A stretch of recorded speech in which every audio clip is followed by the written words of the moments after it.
President Obama talking about jobs. Let's listen in. Cummings and Dennis Bean and all the folks at Oasis, thank you so much.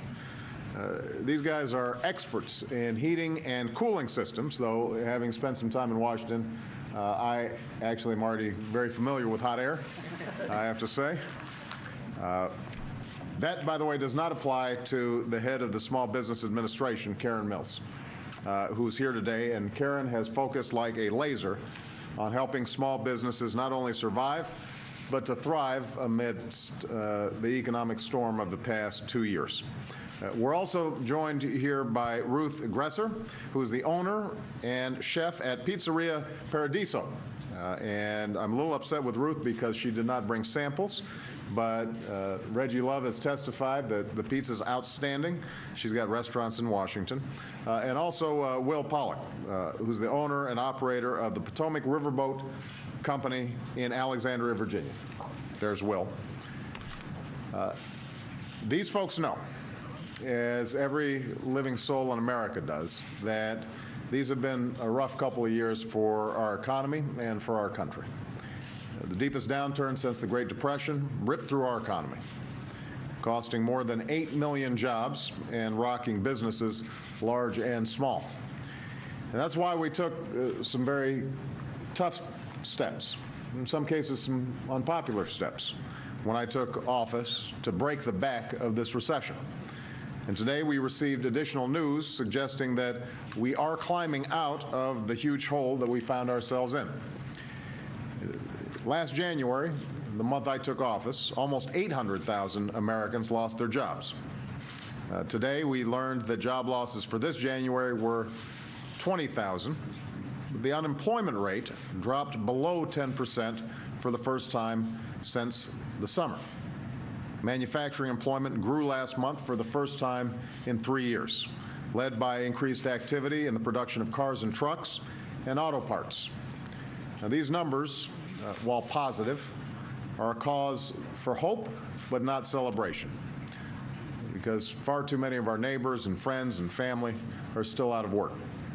We can't be satisfied when another 20,000 have joined their ranks and millions more Americans are underemployed, picking up what work they can. It is encouraging the job loss in January was a small fraction of what it was a year ago, and that the unemployment rate last month went down and not up. Understanding that these numbers will continue to fluctuate for months to come, these are welcome, if modest, signs of progress along the road to recovery. Now, even as we take additional steps to hasten that recovery, we know that there are limits to what government can do to create jobs. The true engine of job creation will always be businesses. What government can do is fuel that engine by giving entrepreneurs and companies the support to open their doors and to expand and to hire more workers. And that's exactly what this administration intends to do and what we've been doing working with the SBA and Karen Mills. We're starting with small businesses because that's where most of the new jobs do. Over the past 15 years, small businesses have created roughly 65% of new jobs in America. These are companies formed around kitchen tables in family meetings, formed when an entrepreneur takes a chance on a dream, formed when a worker decides it's time she became her own boss. And it's worth remembering every once in a while, a small business becomes a big business and then changes the world. And that's why last week I proposed a new small business tax credit, $5,000 for every new employee you hire this year. And a couple of these folks here, small business owners that I talked to, said they'd be interested in using that tax credit. This week, I proposed a new small business lending fund that would take $30 billion of the fund originally used to rescue big banks on Wall Street and use it to provide lending capital, community banks on Main Street. And I know that we've got Capital One Bank here that's been a lender to Oasis, and Capital Bank, excuse me, and we appreciate the good work that you've done supporting this this company. Under Karen Mills, SBA has increased loan guarantees and reduced fees, steps that have increased SBA lending by 86%. We've called for legislation to increase SBA loan limits to allow us to guarantee loans of up to $5 million, compared with $2 million now. And today I'm taking yet another step to assist small business owners get the capital that they need to grow and to hire. I'm proposing legislation that allows firms to refinance their commercial real estate loans, their mortgages, under the SBA. Right now, even companies with great credit histories are facing challenges refinancing at what are historically low rates. Property values have fallen and lending has dropped. As a result, many businesses that would otherwise survive this downturn are at risk of defaulting, which in turn will lead to even lower property values and less lending, not to mention lost jobs. In addition, I'm also proposing that we increase the limits for SBA loans used for lines of credit and working capital, something that I know could benefit Ruth's business and countless others.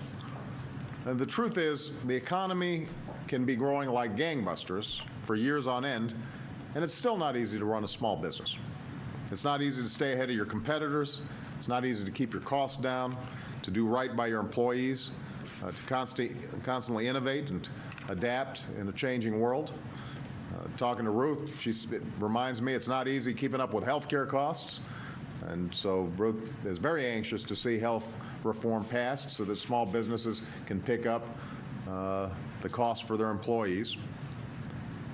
And in this deep and lasting recession, a hard job has been that much harder, because for much of the last year, people weren't buying and customers weren't calling and banks were not lending. But even in the face of these obstacles, even in these tough times, all across the country, there are people like Rick and Dennis and Ruth and Will who haven't given up. You guys wake up every day and seek a way to safely navigate these troubled waters, to fulfill your obligations to your families and to your employees and your customers. And in that determination, that resolve, you embody what's best in America, and you keep making America stronger. Next week, Congress will start debating many of the jobs proposals I've outlined today and in recent days, many of the proposals to benefit small business, many of the proposals to spur hiring. If there are additional ideas from either party, I'm happy to consider them as well. But what I hope, what I strongly urge, is that we work quickly and we work together to get this done. America's small businesses are counting on us. So thank you very much, everybody, and thank you guys. The president in Lanham, Maryland, at a small business where he is touting some of the benefits that he believes his administration has brought to small businesses in this country. You heard him mention health care there, a small push for what had been the signature issue of his first year in office.